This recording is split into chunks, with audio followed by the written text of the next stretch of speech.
facing you. All right. Gnostic Informant, thanks for coming on. Appreciate you taking the time to have a conversation with me. Would you mind telling us a little bit about yourself before we get started? Yeah, my name's Neil. I have a channel called Gnostic Informant. It is a channel that I started a little less than 2 years ago. It was maybe about a year and a half ago. After I left the church, I was a Christian. I was kind of a conservative, fundamentalist Christian for a while. And I started to lose my faith, started studying my way out of that. And, I was found channels like Derek's Myth Vision channel really inspired me to do my own kind of thing with that. And so I started making this channel. My first video was about why I left the church. And then I started bringing on a lot of academics and scholars and asking them about religion, Christianity, comparative mythology stuff. Became a mythicist for a while, and was convinced by Richard Carrier. Went down that rabbit hole for a little bit. Then realized I was kind of in the fringes because started talking to academics about why they're not mythicists, and all these arguments started making sense. And I'm like, okay, I moved away from that. And and now I just make videos on ancient religions, ancient Greece, ancient mythology, stuff like that. So it's stuff I'm into. Cool. So, Modern Day Debate actually offered me to debate Carrier on Jesus' existence, and I was posted it on like Twitter for people to give me advice on like where I can find the methodology of history. And Captain Dadpool sent me your video, the one where you debunk Carrier on the for like 3 hours or whatever, really long Oh video. yeah. It was a great video, by the way. Really appreciate it. Thank you.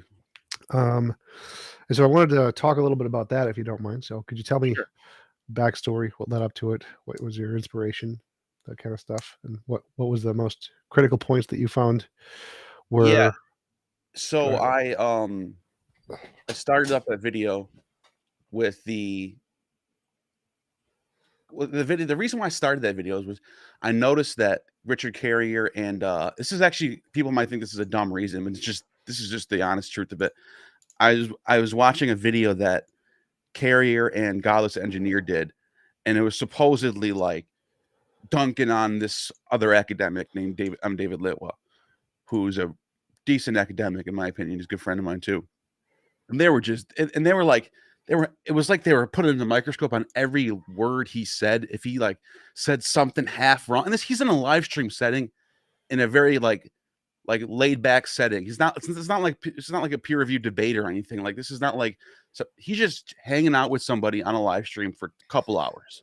So of course you're going to say things that are going to be like, oh, check the book on that. Check the book on it. So they did like a 4-hour video supposedly dunking on this guy. And it was like, to my personal opinion, it was embarrassing.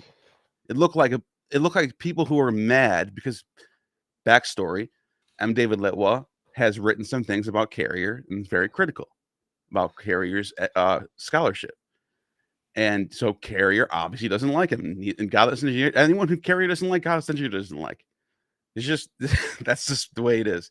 So they did this video, and I just was watching it, and I was like, do they actually think this is convincing?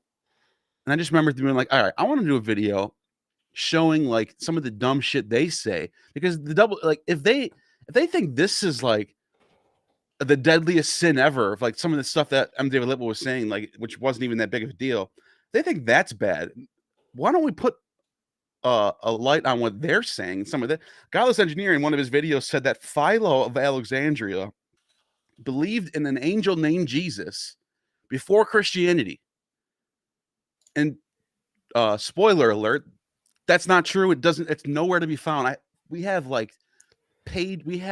books of Philo that are preserved till today.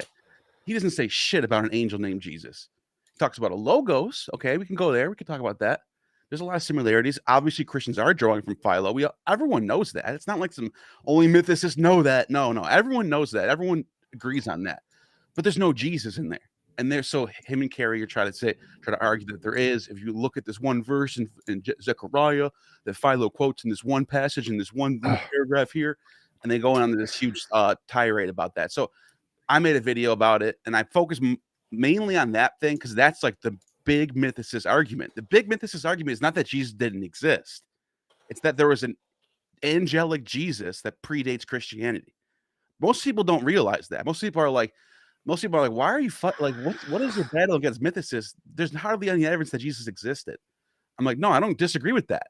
The fact is that's not what mythicism is. Mythicism is that there was an angel named Jesus before Christianity, which is false. It's completely fringe. So that was my video. Awesome. There are some comments that says your audio on your stream is muted. I don't think they can hear you on your stream. Yeah, I saw that. I'll see if I can fix it real quick. But yeah, keep All right. So yeah. So I don't really understand the methodology historians use to establish whether or not somebody exists or doesn't exist. This is the part that I find the hardest to try to address when talking to mythicists, because their criticisms seem relatively valid to people. Like, yeah, of course, most historians could have, or most people in history could have been made up by the people around them. I think you even mentioned this in the video. Yeah, the evidence for Jesus is pretty terrible. And so it seems rational what they're saying. And so I think to help people understand why most historians reject this, you have to really understand what the criterion they're using to establish that someone does exist or doesn't exist, and why the mythicism is going further than what is required by adding these extra criterion to try to really make the burden of proof for convincing that a person exists historically significantly higher than it should be. And that's the part that I'm trying to grasp before I'd like to get into a debate with Carrier. Yeah. Oh yeah. If you are going to debate Carrier on mythicism, it the thing that he just doesn't have an answer for because there's no evidence of is this pre-existing, and he says this in his video. Like, okay, I did a video. Let's just go down the lore a little bit. I'm getting ahead of myself. Let me just slow down a little bit. So after that video came out, Carrier wrote a blog, and obviously he was very unhappy with the video and had some things to say. Well, Derek's kind of a peacemaker, Derek Lambert of Myth Vision, and he suggested that me and Carrier should get together and do a live and talk it over, and let's duke this out and be fair and honest, and let's see who's right about what, but let's be polite and get to the bottom of some of this stuff. I'm like, all right, deal. So we went live, and he's calling me. He's saying that I'm insane. Like, he's like really like the gaslighting was through the roof, and I knew it the whole time, but I just kind of let it happen with whatever. I'm not gonna like let him get under my skin while I'm live. Like, I'm just like, okay, whatever. Anyways, he made this point where he said that I misquoted his ideas on Philo. He's like, I didn't say any of that stuff. I made it clear that Philo doesn't actually mention this angel, but we can pull from Philo and find that he might have thought this. Okay, that sounds way different. Let me go back to the videos, because he goes in front of these atheist conventions, but he used to until he got kicked out. He used to go in front of these atheist conventions and speak as if he's like an authority on this stuff, and he would just spew nonsense in front of it. I think he knew that his audience was like this. It's the same dynamic of like a pastor in front of a church. Like, most of these atheists just want to hear that Jesus doesn't exist. No offense to atheists, but like a lot of them just want to hear that stuff. So he knows he has that over his audience. So he's just completely abusing the sources, the text, the data, and just going on. And so I go back to these videos. I'm like, maybe I'm wrong. Maybe he did say it better. I could be wrong. Let's look back. And it turns out not only in that video that we were discussing did he actually say exactly what I thought he said, he did that in 7 other videos, including an 8th video that I found where he says that it is scholarly consensus, an undeniable fact. I'm quoting him verbatim. He said it's an undeniable fact that there was a Christian cult before Christianity that worshiped a Jesus angel. He tells us in front of millions of people. Well, that video got like 1 million views, maybe 500,000 views somewhere. Let's just say a lot of views in front of this convention. So I pull these clips out and I make a little collage for Facebook. I didn't even put it on YouTube. Made a short video for Facebook, put that up there. Then he said that I took him out of context there. So then obviously his boyfriend, Godless Engineer, had to make a video and try to splice it up in a way that try to make me look like I was like just barely cutting out certain things. But the stuff that he showed that I was cutting out was like, Philo grew up in Israel, it was like outside information that had nothing to do with what Carrier was trying to say that I was taking out of context. And I was just like, I can't believe that this is mind blowing that people actually are, that they think this is commit. So, anyways, I made a second video responding to that. But back to your question, the big thing that Carrier, and this is the reason why people don't take Carrier seriously. It's not that he's questioning the sources on how Jesus is. There's no sources that he didn't write anything down.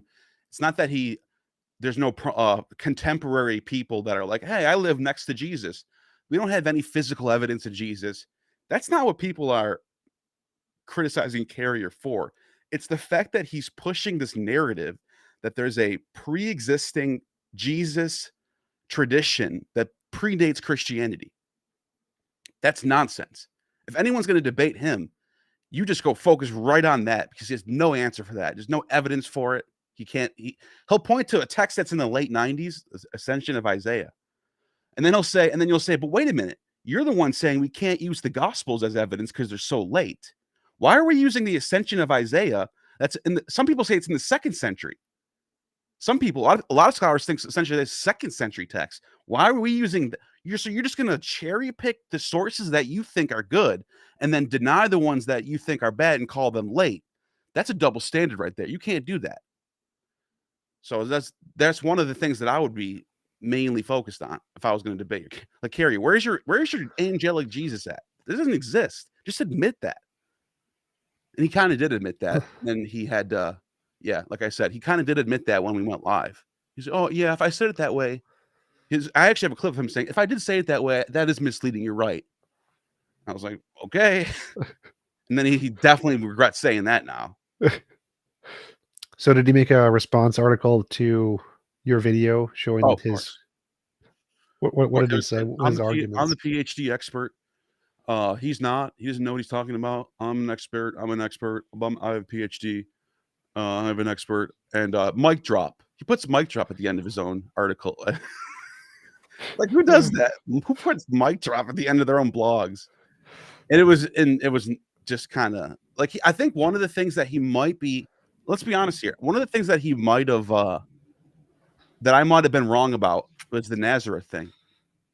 There is a couple of academics that think that Pliny the Elder's Tetrarch of the Nazarini is referring to Nazareth, but that's not a consensus thing. I kind of said it like it was. He got me on that part. I admit that. The rest of the video, I don't think he has any answer for it at all. That's, you know what I mean? So, and that's another thing. It's like the Nazareth thing has nothing to do with his theory anyway. That was like a 0.1% of my video, like, compared to like the grand scheme of me like really focusing on, dude, your theory is about an angel named Jesus that existed before Christianity, which is not a thing at all. Nobody thinks that. Not one person, except for your predecessor, Earl Doherty, who's not an expert. He's just a guy who wrote a book. So you said one of the main arguments he has is that there is this pre-existing tradition of Jesus. Is that the crux of his position? Is that the main justification for why he believes Jesus didn't exist? Yeah. Yeah, because if you know the history of mythicism, the history of mythicism is that people started to do the whole comparative mythology thing, like the zeitgeist thing. That's been going on for hundreds of years. Thomas Paine thought that Jesus was the sun, was just a personification of the sun. There was mythicists in Germany. There's mythicists in England in the 1900s, 1800s. And scholarship has gone around full circle to say that all is kind of it's outdated now. Like, there's reasons why. It's not that there's nothing to it. It's that when we look at, if there's a person, look at historicity, it's not about if he's mythologized or not. Obviously, Jesus is mythologized and legendized. That's not what anyone's debate. It's about, like, there's certain things that indicate that there probably was a guy who got crucified. And so there, at this point in time, the data suggests that there probably was something that happened. That's it. And so to come along and say that, oh, we have evidence of a pre-existing tradition in Judaism, where where they worshipped a logos named Jesus, you have to show evidence for that. You can't just say that. You have to. That's really fringe. There's a reason why people don't take him seriously. That's like aliens type shit. That's like the aliens met the president type shit. It's nonsense. It really is. There's no evidence at all for it. So you had this like graph of all the different people that he has these tropes or whatever that Jesus qualifies as these tropes, and he says that one of the reasons he thinks Jesus is a myth because it fits these like archetypes of stories or whatever, and then you show that there's a list of a whole bunch of historical figures that also qualify on the vast majority of those criterions that he had. Yeah. The point about that is that people in the ancient world, when there's stories written about them, they always are legendary. There's hardly any like in ancient history, there's hardly any stories written about any character that don't come with like a legend or some sort of mythology behind it. Like even Pythagoras and Democritus and all these like scientific thinkers of the ancient Greek world, even they're performing miracles and doing wild stuff, and their stories are told in ways that aren't true. We know they're not true, but we know those people existed. And like Caesar Augustus was born from a Apollo is impregnated his mother, and there was a star in the sky signifying the king would be born, and all the same tropes that you hear with any other legendary figure you see with Augustus. Alexander the Great, his mother was born from the god Serapis, who came in impregnated her, and he was the son of God, and he went to the oracle of Ammon, and the oracle of Ammon said, "You today I've begotten you." And he goes, and it's the same. It's all the same. Like the way that these myths are written are no different, and these are real people. Like there's no. It's so to point that out is like, yeah, we know that. We know. And I'll even grant Jesus is probably higher on that list because of what these gospels are trying to do. The gospels are a different type of story as far as like writing about somebody. It's not like a biography. This is a mythological. This is the gospels are drawing from the Old Testament, taking tropes from Joseph and Isaac and Abraham and applying them to Jesus. And then also taking tropes from other places like Homer and Hesiod or whatever, applying them to Jesus. So with Jesus, of course, you're going to get the highest rank Raglan scale. Of course you are. It's not surprising to anybody. They're applying mythology to Jesus like at a very high level, of course. I got a question from Mojo. He asks, can you ask Neil if people want to be mythicists to deal with their reason to leave Christianity? I think so. I did the same thing. When I left Christianity, I don't say that in like a demeaning way. Like I get it. Like when I left Christianity and I started looking for who the real historical Jesus was, it's hard to find. We know almost nothing about him. There's hardly any evidence. So I understand why people are mythicists. I get it. So what was it for you that changed you from being a mythicist to accepting Jesus existed? Well, because first of all, I'm not an expert in like testing historicity and so I went to people who are experts in that. And I just think it made a lot of sense that like there are certain details. For example, like why is he born in Nazareth? Why is he killed under Pilate? Why is he like what's up with these random kind of attributes that it just doesn't seem likely that this is being made. And some of the stuff he said, this is why I think there was people talk about the Q document. A lot of people roll their eyes when they hear that. Like, there's no evidence for it. Well, there's no evidence for a lot of texts that we know exist. But the reason why I think there's something there is that the three synoptic gospels have a lot of source material in common, and a lot of that stuff are the sayings of Jesus. Not like the stuff that happened, not like the narratives, but a lot of the stuff that they have in common are sayings. And a lot of those sayings are like very, very local in a sense that's like Jesus is like talking about like the laws of like like he's like saying, oh, like this is what should we do on the Sabbath? Like these are like local weird laws that maybe that it's possible that they made this up.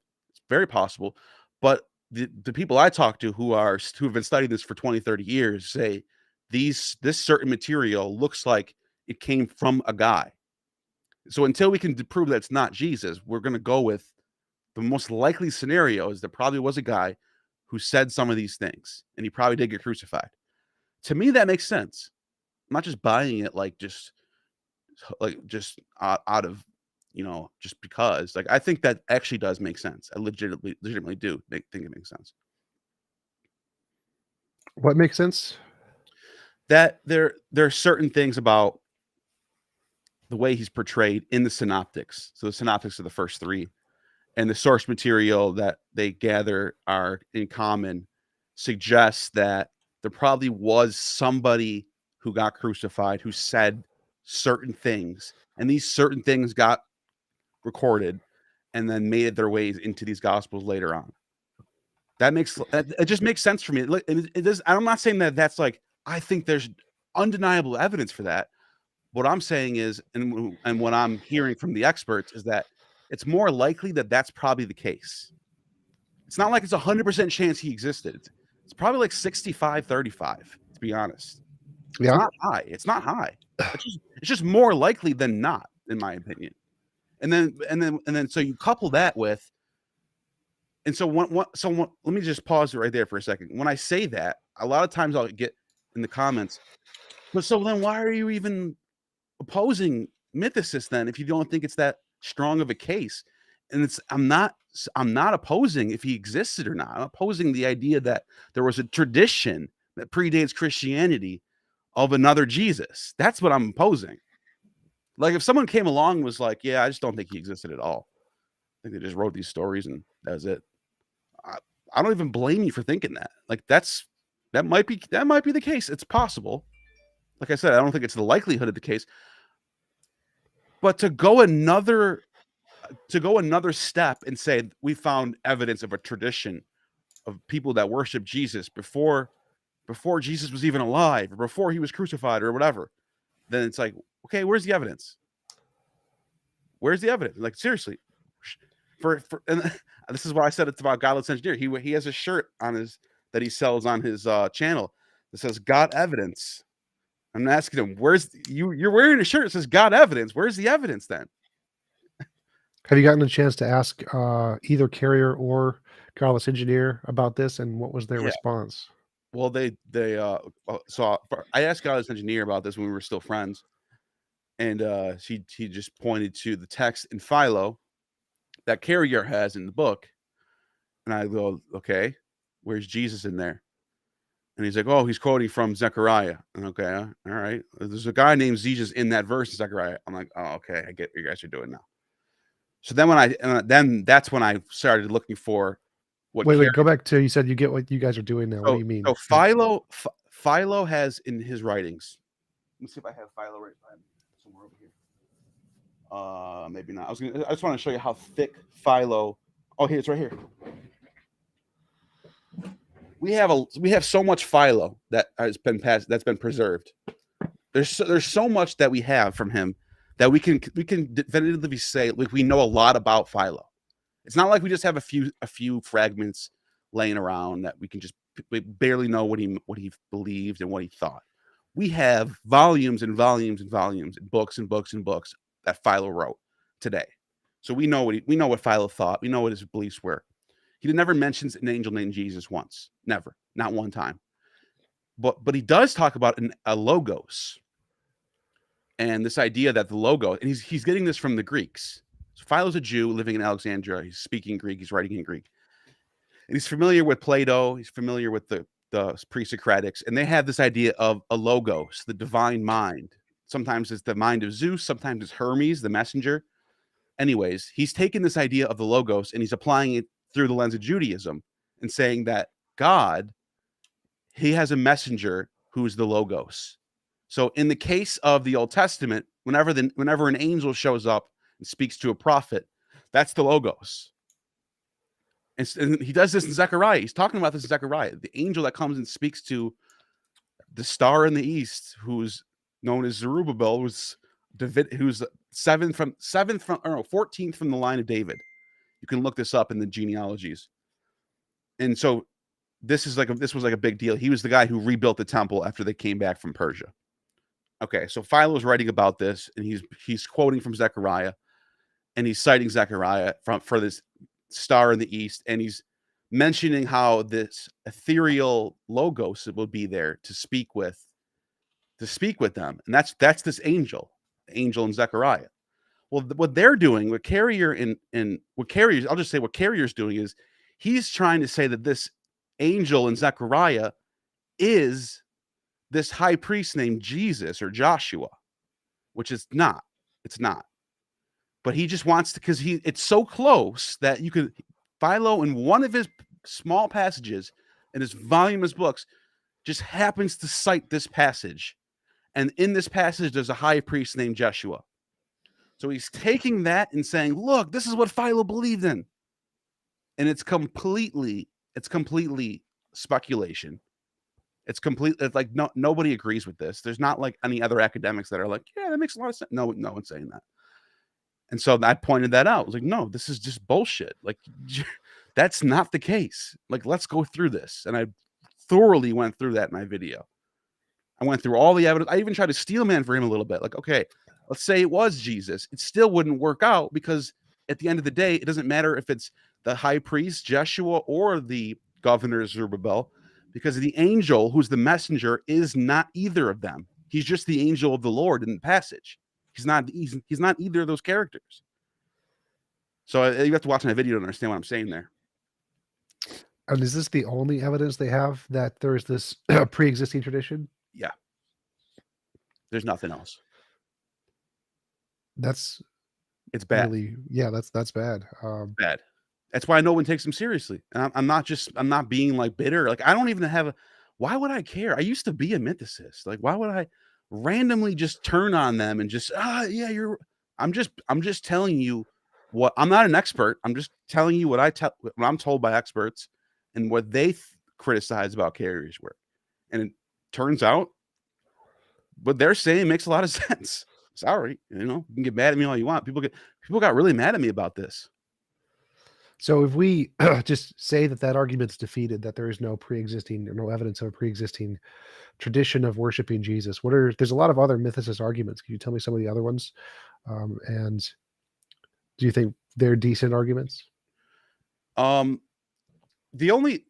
thing I would say about that is that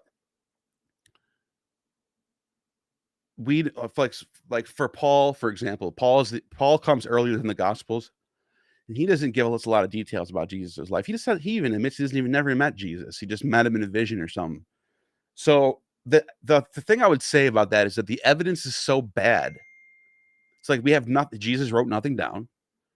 We don't know his disciples didn't write shit down. We first start hearing about him in the letters of Paul and Clement, and those letters are like really vague. A guy got crucified. That's all you know. Some guy got crucified for our sins. That's it. And then post 70, we're talking a whole generation later, people start writing gospels. And so I don't blame people for being like, dude, it's just, I just don't believe he existed. It's just, I look at that and I say, I just don't see it. I'm sympathetic to that because I get it. I understand that. It makes a lot of, like, you're looking at it and you're honestly just saying, who's this Jesus guy? What did he say? If the gospels are all mythology and he didn't write anything down, then how do we know anything about him? And that's true. We don't know shit. It's that bad.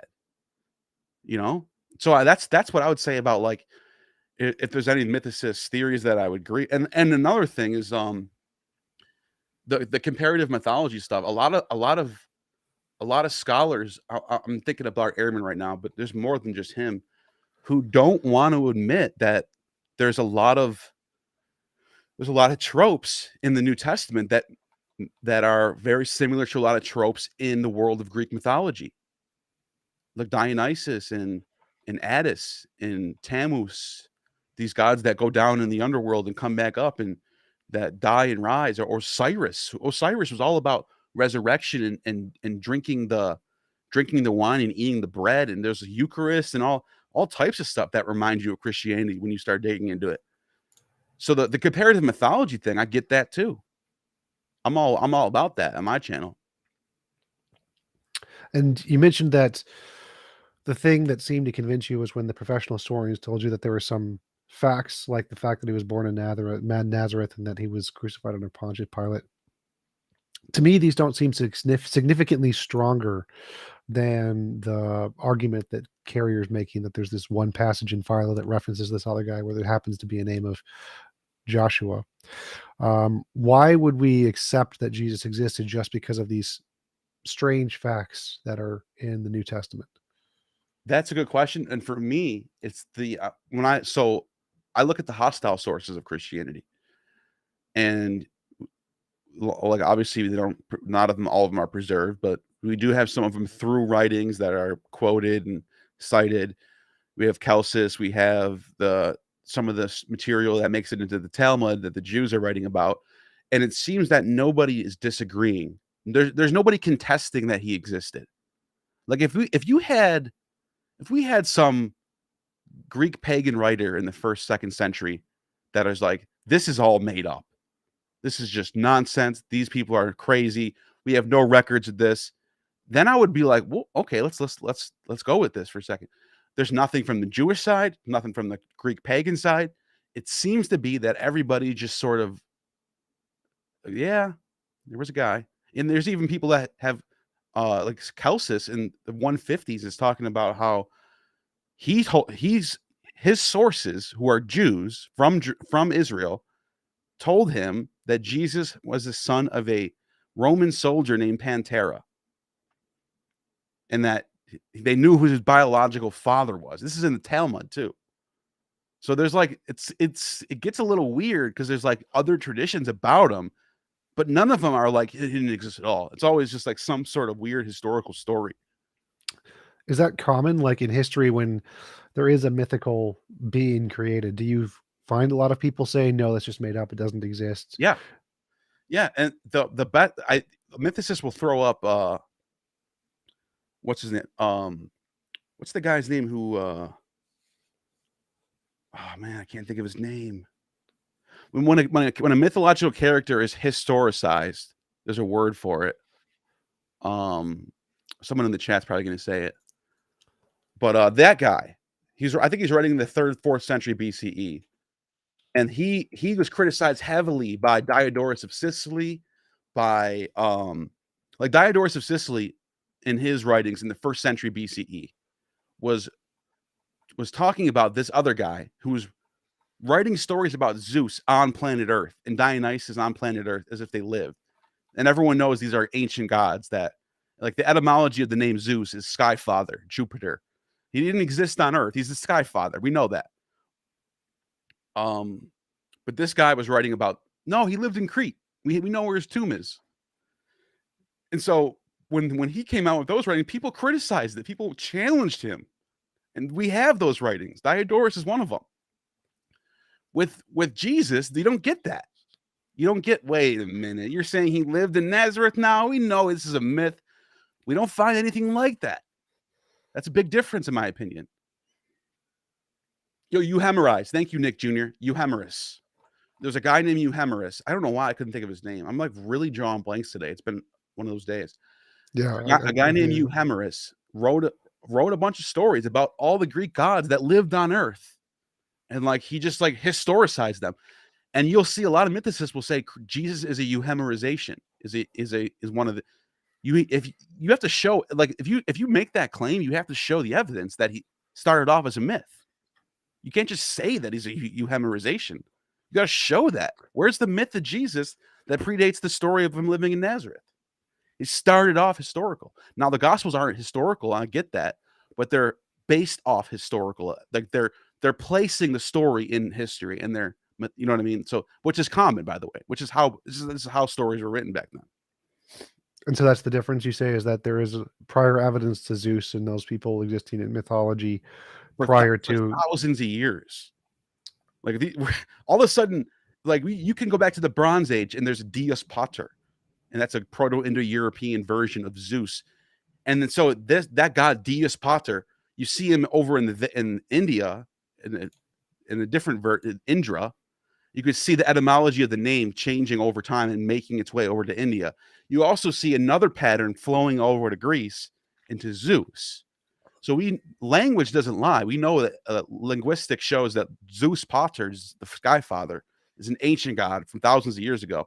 He didn't just show up in Crete and was born in Crete. We know, like, and like I said, people challenged this. People were like, "You're wrong, you Hemorrhagis. It's not true." And we have those texts, but with Christianity, you don't see that. Got a question from Javer Jara. He says, "Ask GI why, if there's one evidence for Mythicism Carrier's book past peer review, and the critics didn't attack the book's arguments, only present their criticisms in not peer review." First of all, peer review doesn't mean peer review is not like a scientific breakthrough. Anybody can pass peer review with bad opinions all the time. Gary Habermas passed peer review for a resurrection of Jesus. So does that mean the resurrection of Jesus happened? Peer review doesn't mean like there's different types of peer review. In the science world is way different than historical books world, because history is all theories and stuff. So and second of all, I'm not going to get too deep down the rabbit hole here, but he didn't take his book to Oxford or Columbia where he didn't go to the big leagues to get peer reviewed. He went to some random Sheffield press, and a lot of people are criticizing, if you had this game changer, why didn't you go to Oxford to get published? Why? And so a lot of people, this is not me saying this. I'm getting this from a lot of different academics, that he would that book would never pass through Oxford publishing.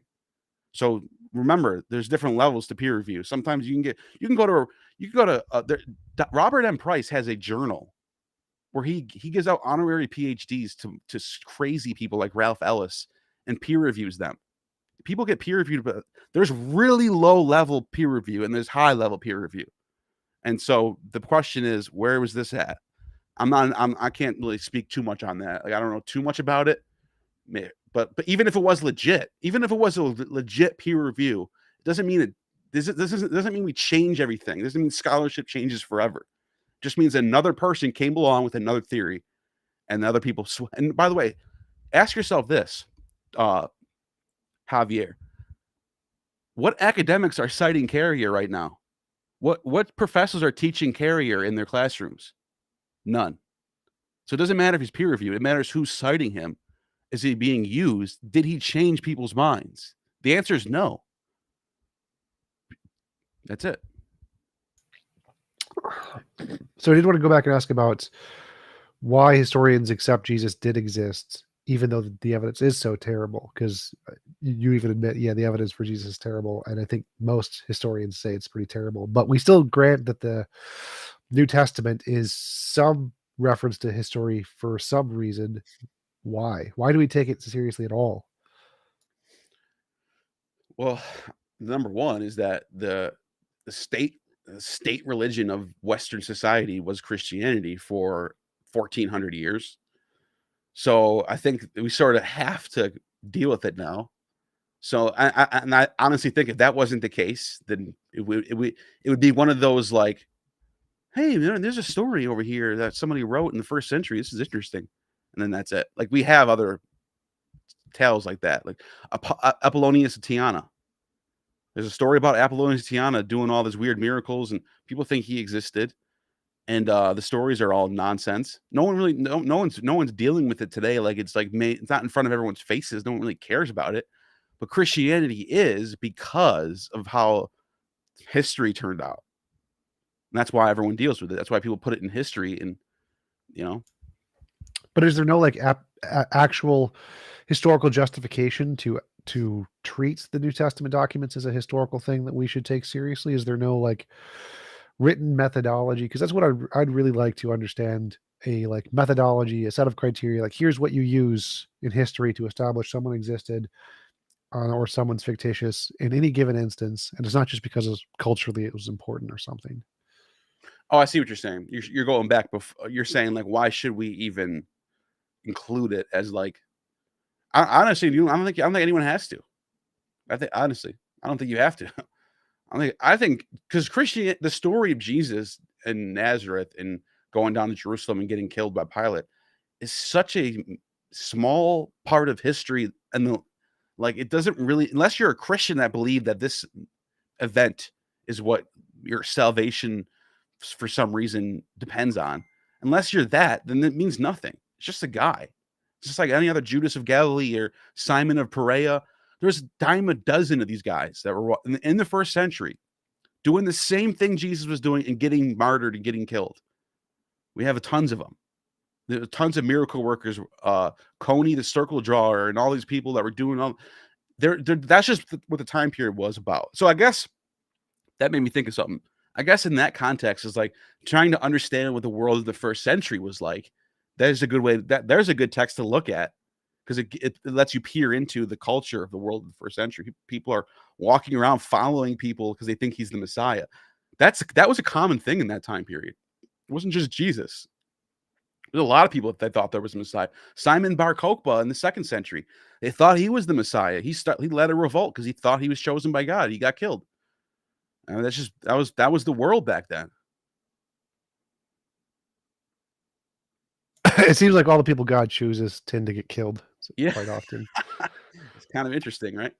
But I do have another question about. I really liked the lists that you gave of all the different historical figures who meet Carrier's criterion. But I wanted to see if there's another list of something similar where, if we take the mythicist criterion of what they're doing in order to say that Jesus doesn't exist, and whatever set of things they say are this is the ones we use to establish that a character was mythological, is there a list that shows a bunch of other people in history that we could apply the same methodology to and say they didn't exist for the same number of reasons?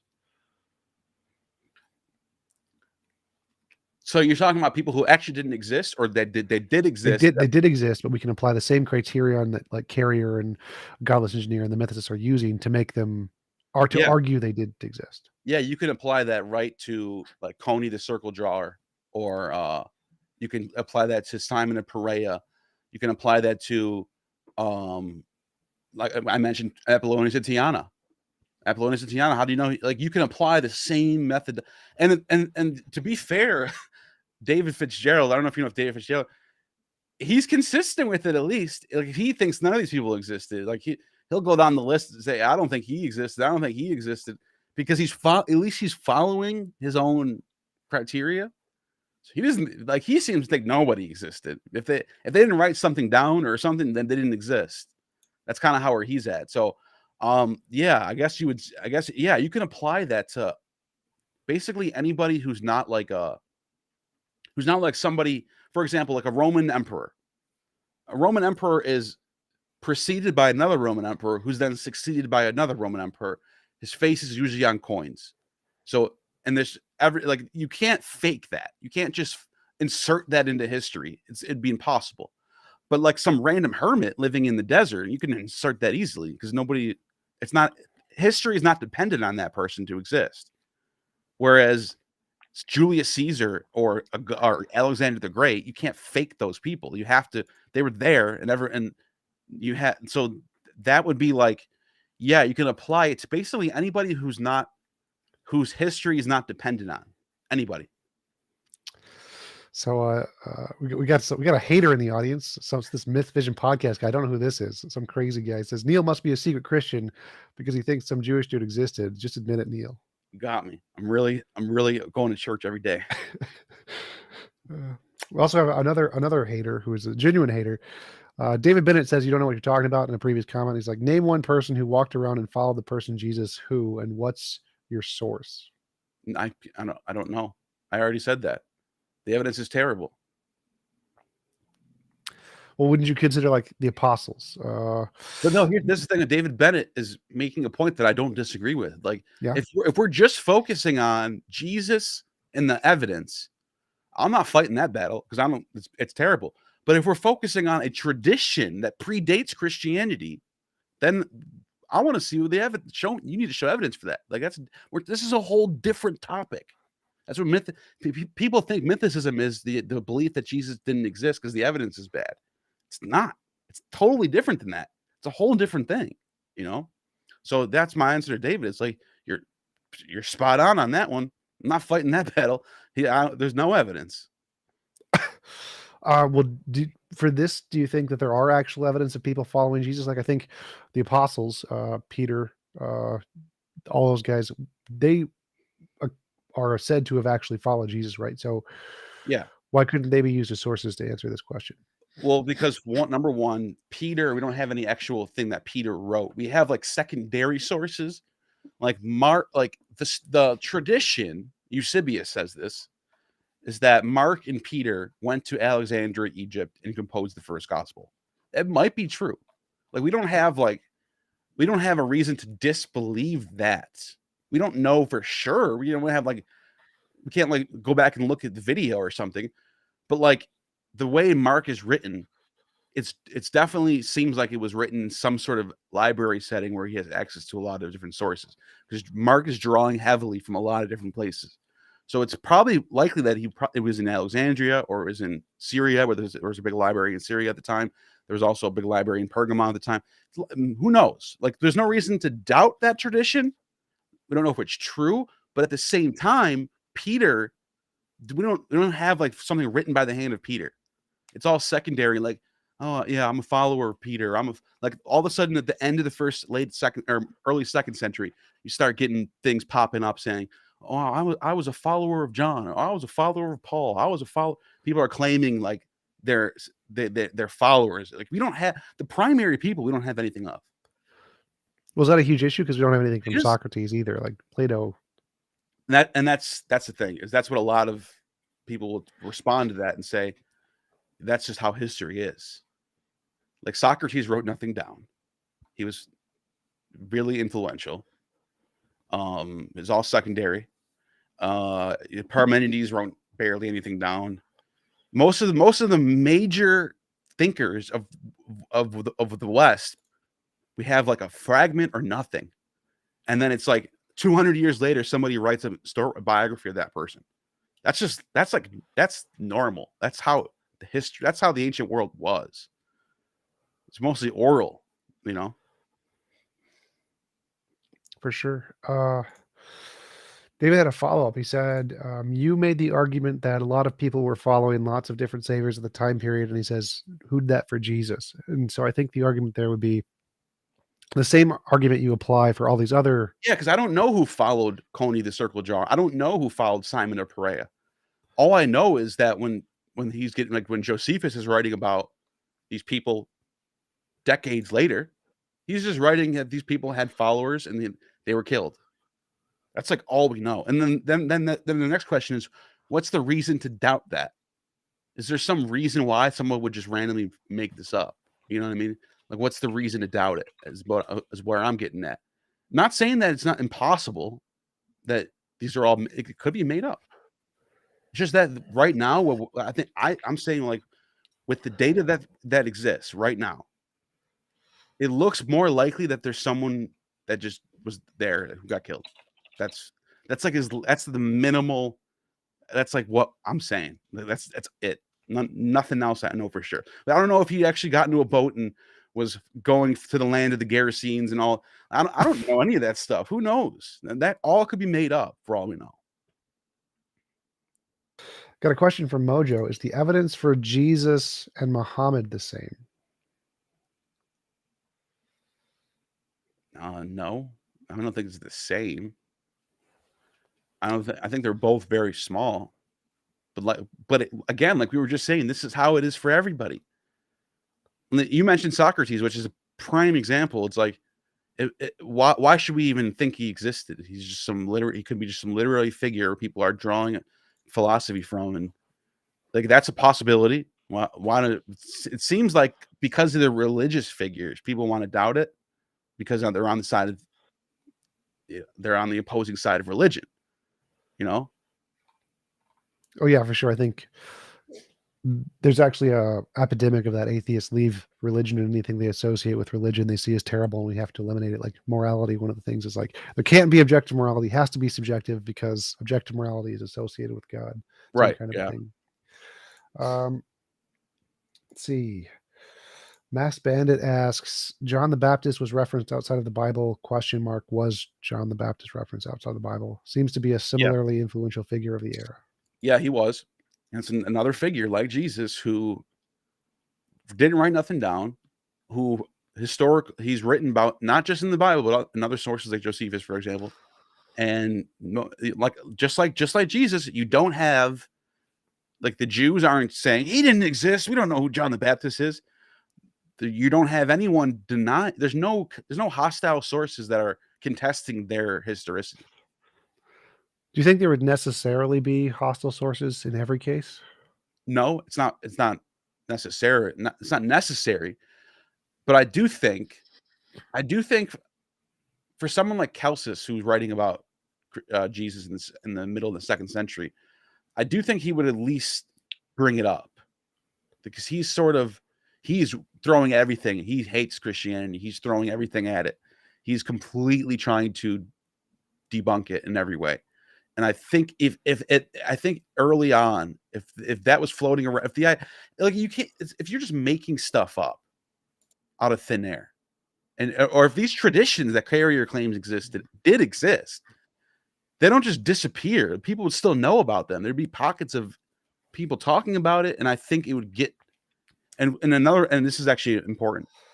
We have heresies recorded through Irenaeus, Hippolytus, Justin Martyr, and they're writing about all these sects of Christianity that are heretical.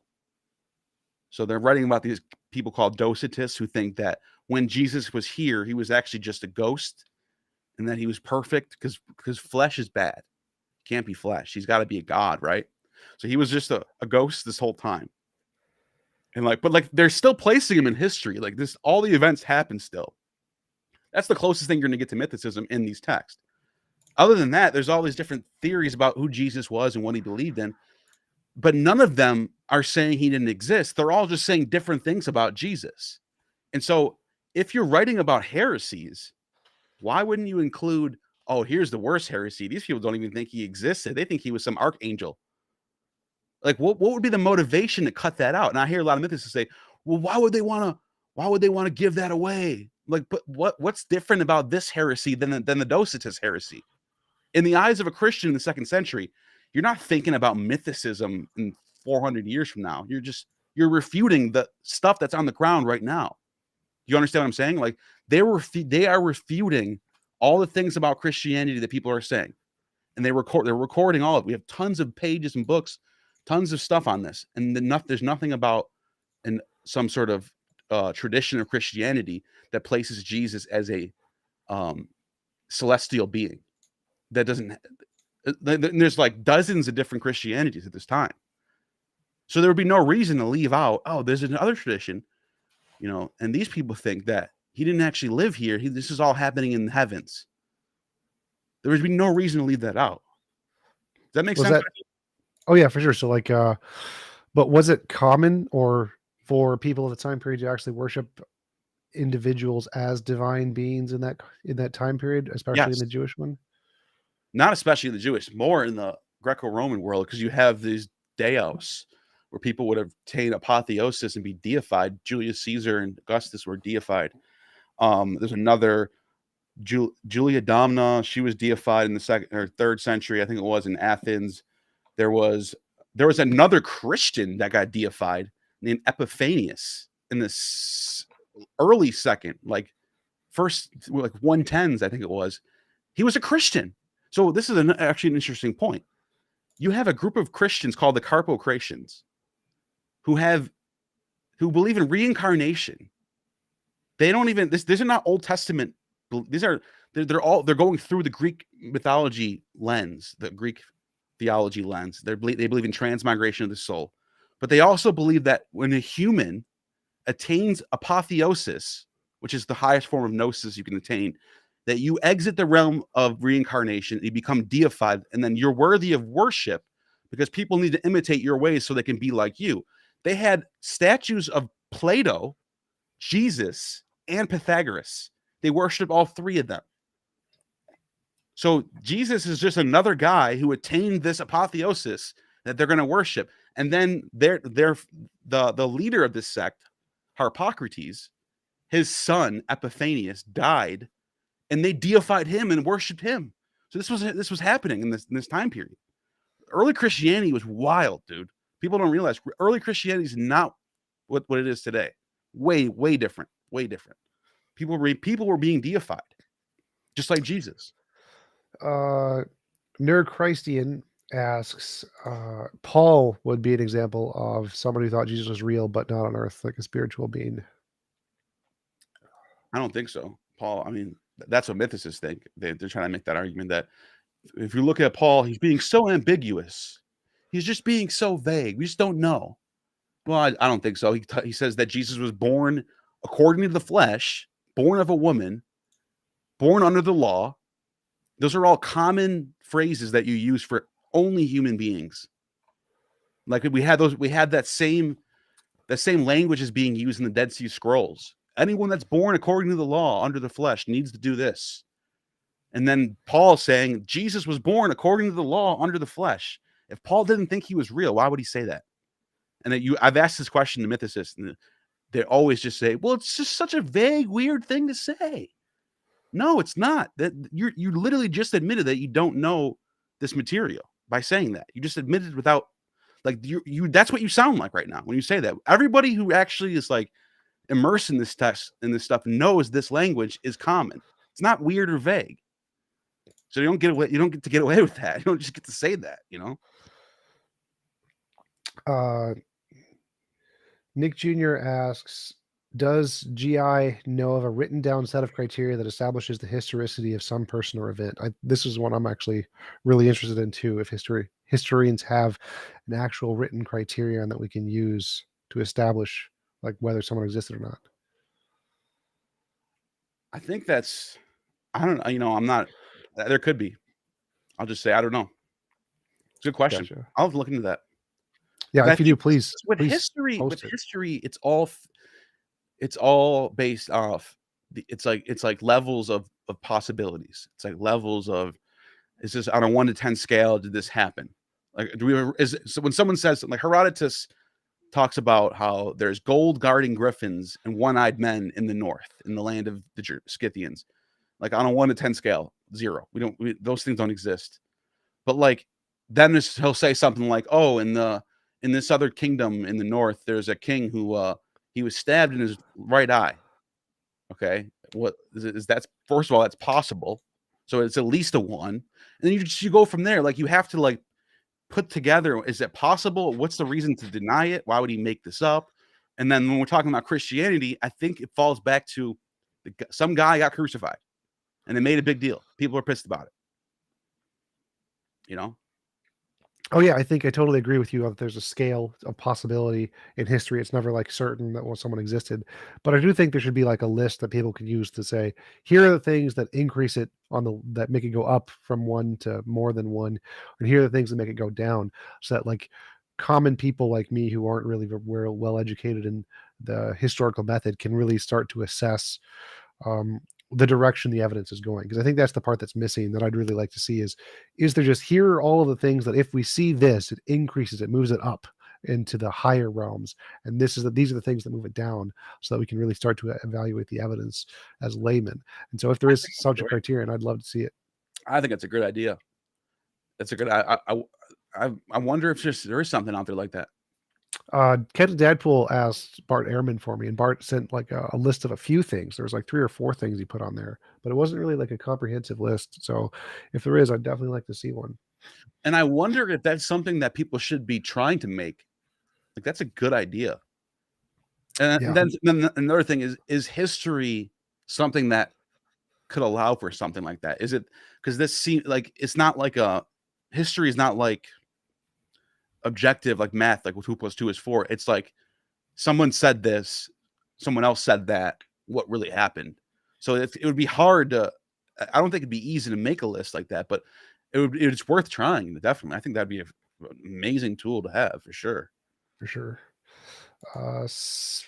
Say Pierre Aude asks, can you ask if he knows whether or not it's true that ancient people might have taken drugs a lot more than what seems like to be talked about by scholars? Yeah, I do. My friend of mine who's You take more drugs than what scholars talk about? No, the ancient people did. Yeah, I mean, the world of Galen. Galen was the doctor of Marcus Aurelius, and he writes a lot about these drugs. He's like the most famous, most written scholar ever, isn't he? Of a doctor of drugs. Yeah, and he relays like the ancients were not stupid. They knew what plants did. They knew which roots to cut and which venoms to use. They were doing that for centuries before Galen. He just was compiling it all. Like, so I absolutely, and I think after the church established its authority over all society for 1,000 years, I think those things went away. I think we lost that base, if that makes sense. I think that stuff comes back after the Enlightenment, where medicine comes back, but that stuff was part of the ancient world. And the ancient world was way more advanced than what we give credit for. I'm not saying that in like a Graham Hancock way, like there was fucking aliens flying around and landing on pyramids. But what I'm saying is they like the Antikythera mechanism, you can look this up, it's technically an analog computer. Like it can map out constellations and it can predict like lunar cycles and stuff. They found that off the coast of an island in Greece, and it's from the 3rd century BCE. So the Greeks and not even just the Greeks, the Chinese and the ancient Chinese were really advanced. There was a lot of people were definitely dabbling into medicine, technology. That's definitely, yeah. David Bennett, thank you for the super chat. He asks, Jesus' story is mythologized. We agree. How does that mean his story was based on a real person, his parents, his birth? If nothing, why pretend? Yeah. His story is based on a real person. I think he's asking, like, we both agree that the story of Jesus was mythologized. It was embellished. Right. And then he's saying, why would we think more that there's more reasons to think that this is a real person? If it's mythologized, why not just go the further step and say it's a total myth? Like I said, the historians and experts have their reasons to say it's more likely that some guy said a few things, had a few followers, and got killed. Like, that's the consensus right now. The consensus right now is that it's nothing to do with religious matters on if his death means that you're going to be saved if you believe in him. None of that shit matters. What people are saying is that most likely some guy was saying some things that was important to people. Those sayings got preserved, maybe early at first, and then put into the Gospels later, and then he got killed. Like, you understand what I'm saying? Like, it's very minimal. And my question back was, why? What's the reasons to just discount that? Like, what? Like, I get the question. It's like, okay, if this is all mythologized, then why even believe it? Okay, sure, but why not? Like, was there a reason to say? Like, is there some reason to not believe that any of it's real? You know what I mean? For sure. Because at the end of the day, I don't care about like, it's not about like, oh God, we have to defeat the Christians and we have to figure out a way to make sure he didn't exist. Like, no, it's like, I just want to know what the truth is. I just want to know what the facts are. I want to know what's the more likelihood. I don't care about winning against the religion or something like that. I think that's a lot. I think a lot of the motivation behind mythicism is trying to defeat Christianity instead of trying to find out what the actual truth is. You know, does that make sense? Oh yeah, absolutely. I think most people's motivations for investigation is usually based on their biases of trying to reinforce their biases. I don't think that's a bad thing. I think that as long as you do have some kind of a consensus there to evaluate evidence impartially as much as possible, then using your personal biases as a motivation to do research is fine, as long as you can curtail that with the actual evidence and not just let your biases rule whatever you want to find. There was a question about why you're so hostile to mythicists. Really? Yeah, I get that a lot. I'm not. I just had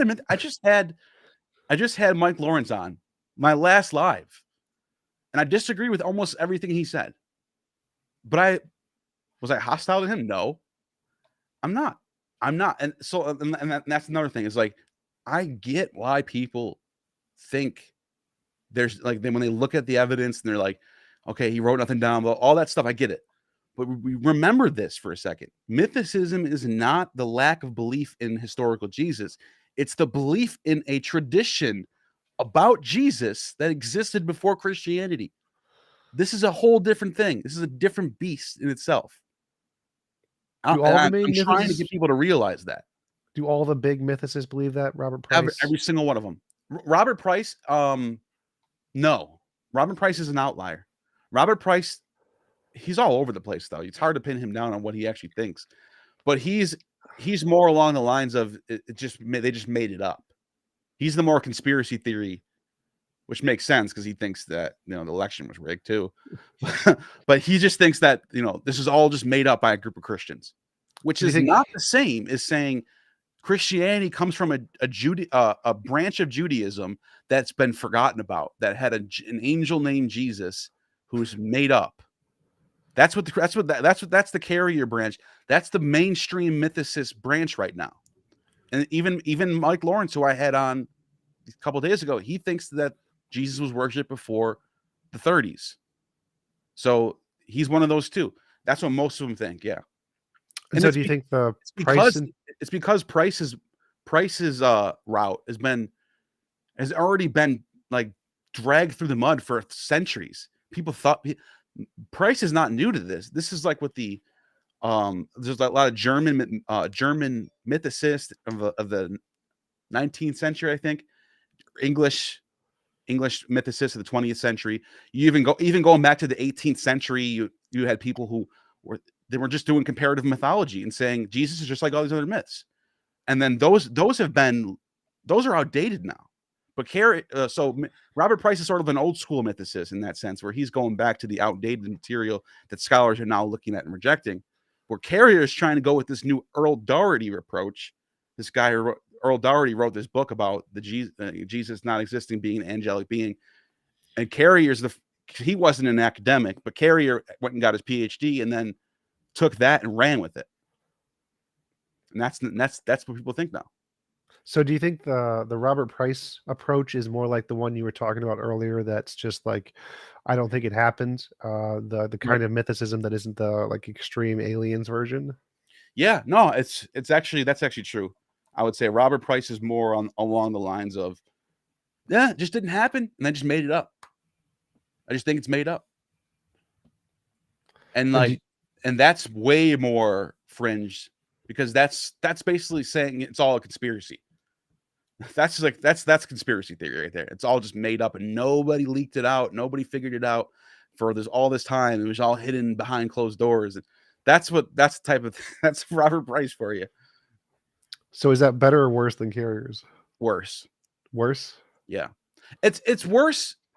It's worse in certain ways, but it's better because and the only reason why you can look at it as better is because it's at least not adding things.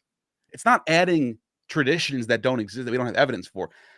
At the very least, Robert M. Price is just looking at the evidence and not adding traditions that don't exist. He's just saying, I don't think he existed. I think it's made up. Whereas Carrier is saying, not only is it made up, but there was a tradition that everyone knows about that you don't know about, but everyone knows about it, and it existed before the time of Jesus, and there was an archangel who was the Son of God. And that's the tradition that Christianity comes from without any evidence to support. That's the difference. Wow. Yeah. Well, we have been going for about an hour. Really, thanks for coming on. Really appreciate it. Been super helpful. I definitely know that the route to approach the conversation with Carrier is to talk about his pre-existing Jesus tradition and what evidence there is for that. And I think that's a good starting point. Still want to find that methodology. I want the list of criteria, and that would be super helpful. But that'd be great. I'm gonna look for it myself, actually. Yeah, if you find it, please let me know. Email me, post a video. That'll be great. But yeah, thanks again for coming on. Really appreciate it. It was a great conversation. Do you want to give any links or references where people can find out more about your work? Yeah, just look me up. Gnostic Informant on YouTube comes right up. So I enjoyed the conversation too. Thank you. Absolutely. Thanks again, and I hope you have a wonderful rest of your day. You too.